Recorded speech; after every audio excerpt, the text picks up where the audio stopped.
Hey, welcome to Happy Little Notaries. Today we're going to talk about all things lab.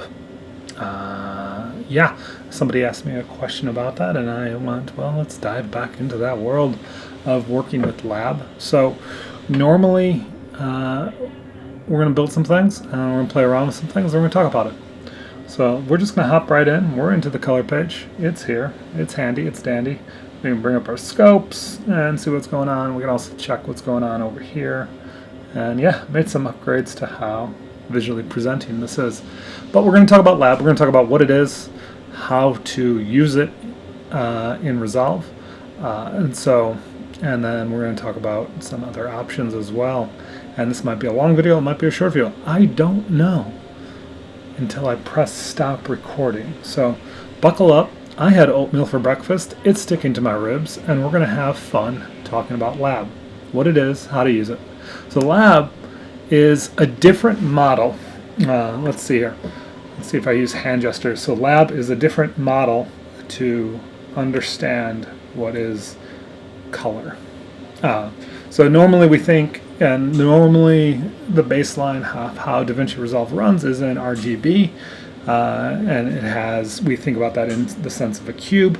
If we bring up the scopes over here, you can see that we have a cube that we can look at, and this cube has a central point right here that is up blue, red, and green, and that creates a three-dimensional matrix of a cube to say where are we at in three-dimensional space regarding color. Lab does it differently, where this is a cube. Lab, you could think more of it like a sphere. So L in lab stands for luminosity, and that goes from 0 to 1, up and down. And then the A and B are the two axes. And the closest representation we can think about is when we look at our vector scope over here, A and B is up and down, and left and right. And this is an opponent model for adjusting color. So we can think about this as the central circle of the lab model, and then you would think the other halves of the sphere, if you were to make that into a three-dimensional shape, would be that L line running through it.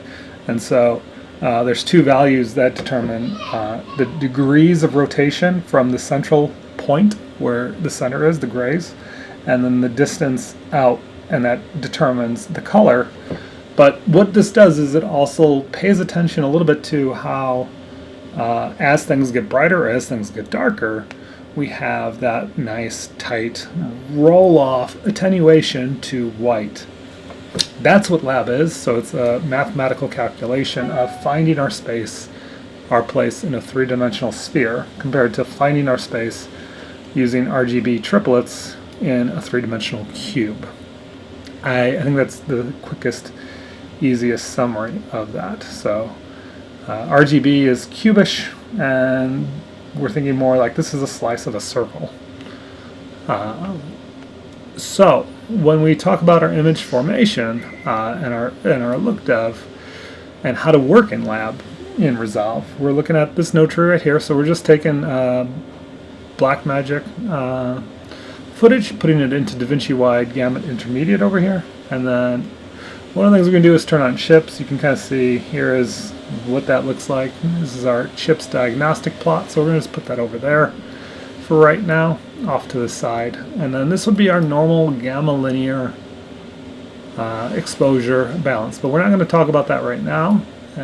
We're just talking about here is our normal system. We have OpenDRT on the end. If we turn OpenDRT off, you can see it doesn't do any roll-off, it doesn't do any controls, and we're just kind of right there. It has all the colors of the rainbow in a gradated way from 0 to 1.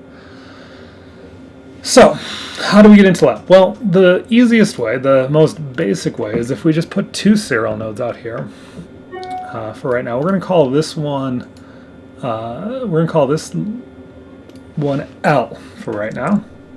And we're going to call this one A, B. Lab. So this one is going to be our control. We're going to just do where we tell it, hey, Resolve, figure this out for me. I don't need to figure this out. This is the simplest way. Just pick lab in the color space, for both of these, right, like so. And then on L, in addition to picking the color space as lab, you're going to also want to pick on the channels, in the channel setting, you're going to turn off channel 2 and you're going to turn off channel 3. And then the same thing is true for AB, you're going to turn off channel 1. So what that has done is, normally when we are just working in RGB space, it is channel 1 is R, channel 2 is B, or channel 2 is G, and channel 3 is green or blue. Yeah. When we switch to lab color space, 1 is L and 2 is A and B. 2 and 3 are A and B in that order. So what we can do is now come down to our custom curves and hop in here. And on this node, when we affect our custom curves, we're only affecting L. And you can see it's only affecting that L channel in terms of everything that's going on. We can turn the chips off for now, and you can see how this is affecting. When we just dial this in, we're getting, the image is getting brighter or darker, depending on how we adjust it in the custom curves. So a lot of the control, Davinci Resolve is designed to work in RGB. These custom curves, the primary wheels, all your tools aren't designed to function in lab space. So you have to kind of find workarounds to make things be what you want. So what I would do is draw your L. We're going to start always, we're going to have this as our DRT on the outside. Just gives us a framework of thinking.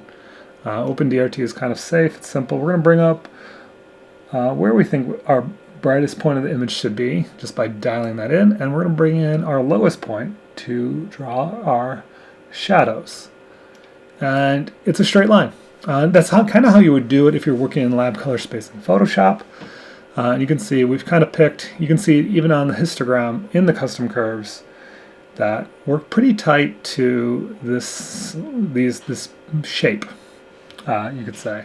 And we can actually just shape, if we wanted to put in more control points, we can shape some of that as well and kind of draw in a little bit of a contrast curve and affect where the gamma is and all that, and kind of just draw it in how we want.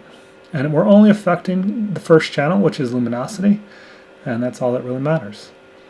It's here that we're going to affect things that are saturated. And so we have this tag to be doing both the color space for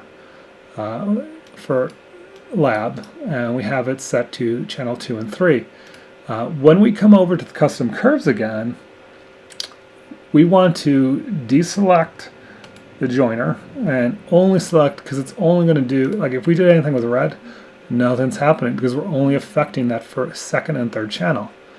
If we do things with white, nothing's happening because we're only affecting that second and third channel.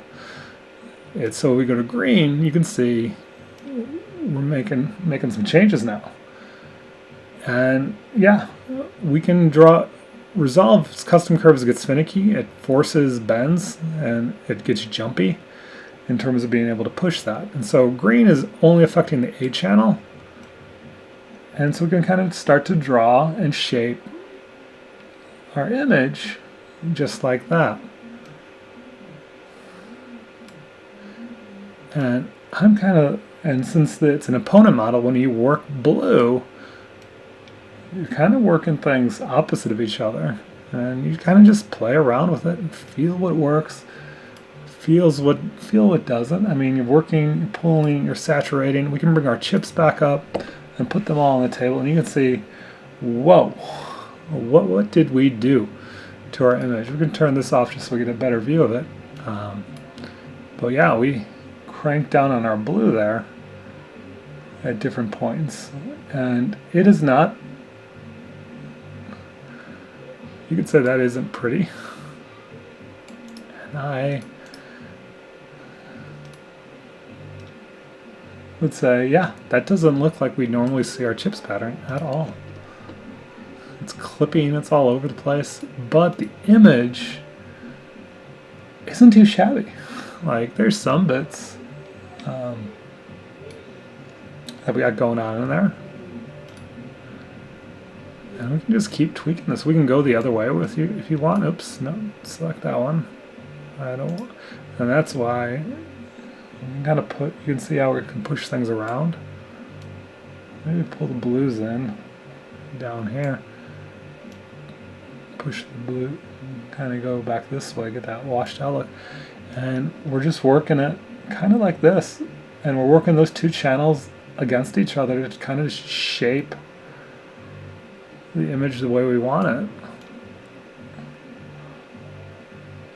And the more we push, the more saturated the image gets.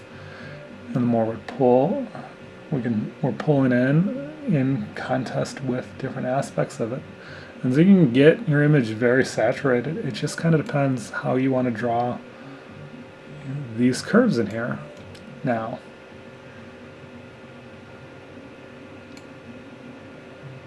it's not too bad. That's pretty good. I mean, it's all like that's the look dev of it, and that's how it plays around and functions with doing it like that. And you can say we want to take these control points out. We're not a big fan of them, and kind of just keep it a straight line. Keep that kind of linear motion. Bring in some more of that. Now we're working, so we kind of set the saturation. Now we're just working how saturated up and down the scale by adjusting that L channel. And it's doing all the math for you. Figuring that out. And you bring it up, bring it down. We're getting some good, interesting separation here. We can also then bring up our chips pattern, see what's happening. And then we can go, if we had this set up as look dev, we can go back in here. It doesn't mean we don't need to work in RGB by switching to lab. We can still do our normal look dev and kind of tweak what's feeding into this lab adjustment the same way we would do our shot level adjustments in a normal node tree. We can even do our normal color balancing underneath this look to kind of shift and shape this image around how it's getting fed into these adjustments. So our normal shot balancing and our normal work like that doesn't change. But these two are our labs off on their own. Doing the math is already being done automatically, which can become a problem. But if you want to do it simple and you want to do it quick, that's a good way to do it. And then we can also come out, now we're still back in RGB space, we can put in above that our normal tools for doing even more contrast, like shaping it with contour. We did some shaping of the contrast in there. We can add in a split tone curve if we wanted, maybe not so much on the high end, but functionally everything is before and after our lab adjustments perfectly fine. Now CIE lab and lab in Resolve, some people might say that, hey, that math isn't the best. Kind of just depends. But this is the down and dirty quick way to set up working in lab. Yeah. So right now, I'm going to drop it right now like it's hot. We're going to end this video and we're going to talk about some more things you can do in lab in the next video. But if that video isn't published yet, you're going to get offered a different video. And when it's published, you'll get offered it. So go watch that one. And see you later.